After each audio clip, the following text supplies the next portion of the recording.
যৌন হয়রানি ও অসৎ আচরণের অভিযোগ তদন্তে গঠিত কমিটির প্রতিবেদন নিয়ে অসন্তোষ প্রকাশ করেছেন বাংলাদেশ নারী ক্রিকেট দলের সাবেক অধিনায়ক জাহানারা আলম। তার পক্ষে নিযুক্ত আইনি প্রতিষ্ঠান মাহবুব অ্যান্ড কোম্পানি রোববার এক বিবৃতিতে একথা জানায়।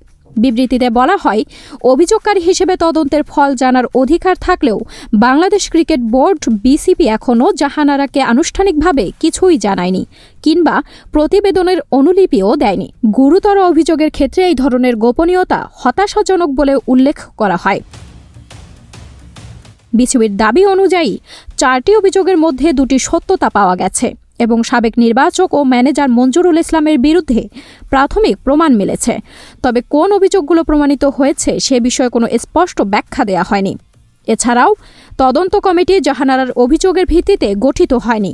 বিসিবির এমন দাবির প্রতিবাদ জানিয়ে তার পক্ষ থেকে বলা হয়, যৌন হয়রানি সংক্রান্ত তার আনুষ্ঠানিক অভিযোগ তদন্তের উদ্দেশ্যেই কমিটিটি গঠন করা হয়েছিল।